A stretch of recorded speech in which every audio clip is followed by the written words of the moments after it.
that the French put their foot down on that. They did, yeah. He's still in the slammer. Clint Eastwood Jr. arrived in the world on May 31, 1930, in San Francisco, California. From modest origins, he would progress to become not merely a familiar name, but also an emblem of rugged self-reliance, understated power, and steadfast artistry. Eastwood's formative years were influenced by the persistent consequences of the Great Depression, and his family relocated frequently throughout California as his father pursued employment. Despite a humble upbringing, Clint demonstrated early potential as a tall, athletic young individual with a distinctive bearing. He attended numerous schools, including Oakland Technical High School, where he exhibited curiosity in mechanics and music, but performance wasn't yet within his vision. Following graduation, Eastwood maintained a succession of working-class occupations, from lifeguard to lumberjack, before being conscripted into the U.S. Army during the Korean War. His encounters during this period would subsequently shape the stoic realism and quiet discipline that became defining characteristics of his screen character. Eastwood's foray into performance commenced almost accidentally. Following his military tenure, he relocated to Los Angeles and enrolled at Los Angeles City College while pursuing drama instruction. His significant opportunity arrived when a Universal Studios assistant noticed him and organized a screen evaluation. Although his initial characters were minor and frequently uncredited, Eastwood persisted with resolution, refining his skills and absorbing the industry from its foundation. His defining early achievement came in the late 1950s with the television western Rawhide, where he portrayed the character of Rowdy Yates. The program became tremendously popular, operating for 8 seasons, and transformed Eastwood into a recognizable presence in American households. Yet he yearned for more demanding characters that would permit him to abandon the wholesome, enthusiastic character of Yates and investigate deeper, more intricate personalities. That opportunity materialized when Italian director Sergio Leone cast him in what would become the revolutionary Dollars trilogy of spaghetti westerns: A Fistful of Dollars, 1964, For a Few Dollars More, 1965, and The Good, the Bad, and the Ugly, 1966. These productions redefined the Western category and established Eastwood's Man with No Name as among the most legendary figures in cinematic chronicle. With minimal conversation, penetrating gaze, and morally ambiguous character, Eastwood's depiction radiated both enigma and magnetism. His collaboration with Leone signaled a pivotal moment not merely in his profession, but in modern cinema's chronicle. The trilogy transformed him into an international celebrity, respected for his minimalist approach and innate charisma. The 1970s witnessed Eastwood's shift from performer to director, an uncommon and bold maneuver that would further cement his heritage. Following his appearance as the tough, rule-challenging detective Harry Callahan in Dirty Harry 1971, he solidified his standing as an icon of American resilience and anti-establishment determination. The production's success generated multiple sequels and introduced the now iconic phrase, "Go ahead, make my day." Yet behind the curtains, Eastwood was transforming into a visionary director. His early directorial endeavors such as Play Misty for Me 1971 and High Plains Drifter 1973 disclosed a surprising sensitivity and artistic dimension. He was captivated by human imperfections, moral contradictions, and the ambiguous territories of justice, elements that would resurface throughout his creative output. As his profession matured, he commenced exploring more diverse categories and narratives. In The Outlaw Josie Wales, 1976, he embodied a Confederate soldier turned renegade, combining emotional subtlety with his characteristic stoicism.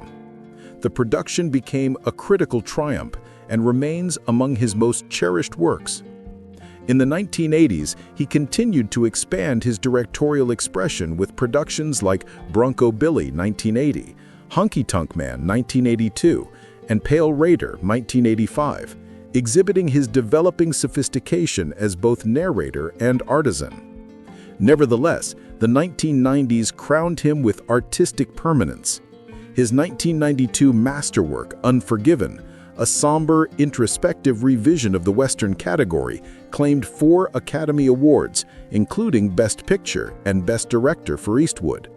The production's contemplation on violence, remorse, and redemption represented a fitting reflection of his lifelong themes and positioned him among the greatest directors ever. Even as he aged, Eastwood declined to decelerate. His subsequent works, such as Mystic River 2003, $1 Million Baby 2004, and Gran Torino 2008, disclosed his continued transformation as an artist, unafraid of addressing mortality, moral complexity, and time's progression. $1 Million Baby, which secured him another pair of Oscars for Best Picture and Best Director, exhibited his ability to equilibrate emotional resonance with visual restraint.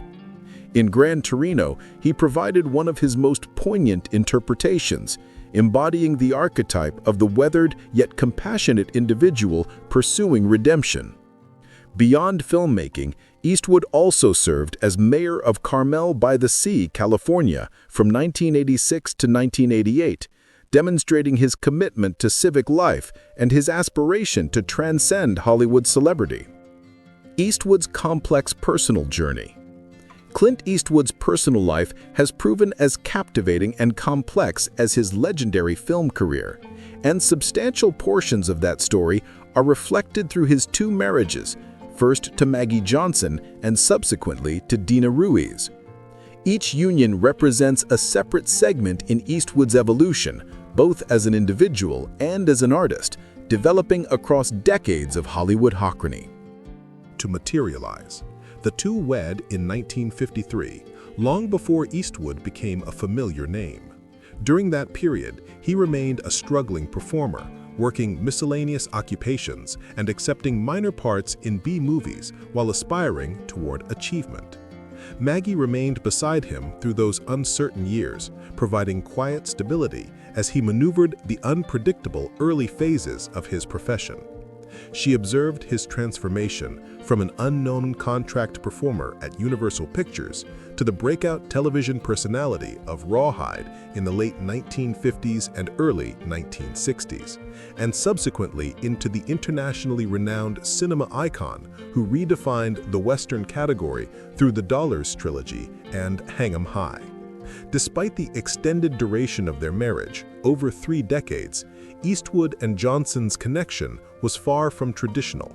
Their union endured numerous separations and reconciliations as Eastwood's celebrity expanded and his personal existence became increasingly complicated. Recognized for his intense work commitment and his reluctance to settle into a domestic pattern, Eastwood frequently remained on location, directing or appearing in productions, while Johnson sustained a more private existence, raising their 2 children, Kyle and Allison Eastwood. Gradually, Eastwood's reported infidelities and his restlessness strained the marriage beyond restoration. Although they remained legally wed until 1984, the two had long been maintaining separate existences. Still, Johnson's presence in Eastwood's early existence cannot be minimized. She existed when he possessed little to his identity, and her loyalty and patience furnished a foundation during his ascent to celebrity. Their connection, though imperfect, symbolized the formative years that sculpted Eastwood into the individual and artist he would become. Following more than a decade of bachelorhood, Eastwood surprised numerous individuals when he initiated his second marriage, this occasion to Dina Ruiz, a television news anchor and reporter nearly 35 years his junior. The two encountered each other in 1993 when Ruiz interviewed Eastwood regarding his production Unforgiven, which would proceed to secure him 2 Academy Awards and solidify his standing as among the great filmmakers of his generation. The connection between them proved immediate, and their marriage in 1996 signaled a fresh phase in Eastwood's personal existence, one distinguished by unexpected tenderness and maturity. With Ruiz, Eastwood appeared to discover a measure of tranquility and companionship that had eluded him throughout much of his earlier existence. The couple established themselves in Carmel, California, where Eastwood functioned as mayor in the late 1980s, and in 1996 they welcomed their daughter, Morgan Eastwood. Ruiz's steady temperament and journalism background seemed to equilibrate Eastwood's stoic personality and creative intensity. Their connection developed in a more public age, frequently covered by entertainment media. Ruiz even contributed glimpses of their domestic existence to audiences through the short-lived reality program Mrs. Eastwood and Company, 2012, which provided an uncommon perspective into the private realm of among Hollywood's most reclusive legends. Nevertheless, as years advanced, the distinctions in age, personality, and lifestyle commenced taking their toll. Eastwood, then in his 80s, remained profoundly concentrated on his cinema work, persisting in directing significant motion pictures, while Ruiz desired more personal involvement and family time. The couple's marriage gradually separated, leading to their divorce in 2014, following nearly 2 decades together. Eastwood's candid reflections on Jack Palance. At 95 years old, Clint Eastwood remains as perceptive and contemplative as ever, an individual whose existence and progression have been characterized by authenticity, endurance, and a persistent sense of personal integrity. Following decades of silence on numerous aspects of his Hollywood path, Eastwood has recently opened up regarding his encounters working with among the most enigmatic personalities in classic cinema, Jack Palance. Recognized for his rugged intensity and unforgettable interpretations, Palance was simultaneously respected and feared by numerous individuals in the cinema industry.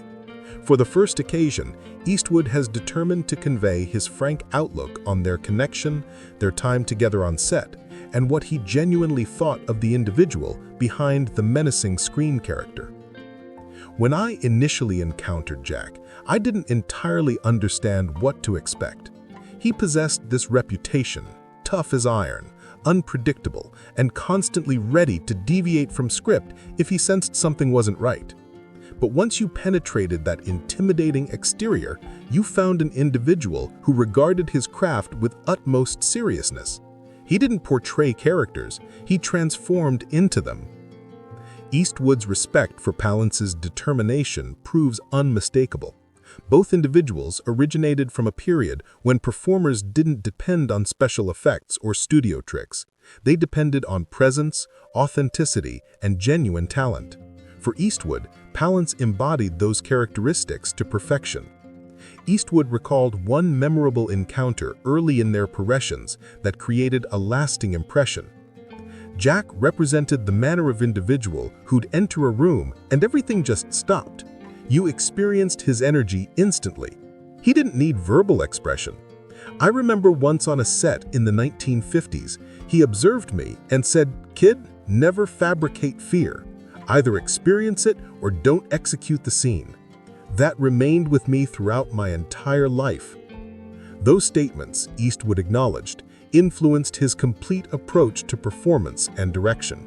The realism and emotional honesty Palance demanded from himself and others connected profoundly with Eastwood's personal developing philosophy as a filmmaker. Despite his appreciation for Palance, Eastwood recognized that collaborating with him could prove intimidating. Jack possessed this unpredictable quality, he clarified. You never understood which version of him you were encountering that day. Occasionally, he was complete charm and humor. Other occasions, he'd glare at you as though he was preparing to commence a duel. But that volatility, well, that's what rendered him exceptional on screen. You can't manufacture that matter of presence. Eastwood observed that Palance's intensity wasn't a performance or affectation. It represented who he was every hour of the day. As Eastwood aged and matured into among Hollywood's most esteemed directors, he discovered himself contemplating the insights he absorbed from individuals like Palance. "Jack instructed me something significant," he stated quietly. "You can't survive in this industry without a slight amount of mystery." He never attempted to integrate into the Hollywood crowd, and that's something I appreciated. He didn't concern himself with being liked, he concerned himself with being genuine. That truth resonated profoundly with Eastwood, whose personal public image has long been characterized by stoicism, independence, and self-reliance. Eastwood also dispelled certain myths regarding Palance's standing for being difficult. Individuals stated he was challenging to collaborate with, but that wasn't genuinely accurate. Jack simply didn't tolerate nonsense. If you arrived to work unprepared, he'd inform you. He anticipated everyone to contribute their best because that's what he contributed. And if that rendered him tough, well, so be it. For Eastwood, this common work ethic constructed a bridge of mutual appreciation between two individuals who valued discipline above ego. Reflecting back now, Eastwood experiences quiet appreciation for having crossed trajectories with someone as formidable as Palance. Jack represented among the last of a disappearing breed, he reflected. He conducted himself as though he belonged to another period, when performers didn't merely portray heroes or villains, they inhabited them. He represented the manner of performer who could frighten you, affect you, and motivate you all in one scene. And I don't believe we'll ever witness another one quite like him. In the twilight of his remarkable existence, Clint Eastwood's recollections of Jack Palance aren't merely about one individual's recollections of another. They concern the conclusion of an era. Hollywood formerly was saturated with individuals like Jack, genuine individuals with genuine narratives who didn't require pretending to be tough because they were tough. He didn't require acting brave, he simply was. I respected that. Still do. For Eastwood, who has constructed his heritage on determination, honesty, and understated strength, his statements about Palance disclose something profoundly personal. Beneath the stoic cowboy image exists an individual who remembers and reveres those who traversed the difficult path before him. If Jack were present today, Eastwood concluded, I'd inform him that I absorbed abundantly simply by observing him. He reminded me that authenticity represents everything, and in this industry, that's the most challenging thing to preserve. We appreciate you watching this profound look into Clint Eastwood's memories of Jack Palance. If this story of respect, artistry, and Hollywood history resonated with you, please like this video, subscribe to our channel for more compelling stories from cinema's golden age, share this with classic film enthusiasts, and comment below sharing your favorite Clint Eastwood or Jack Palance performance. Your support helps us preserve these legendary stories. See you in the next video.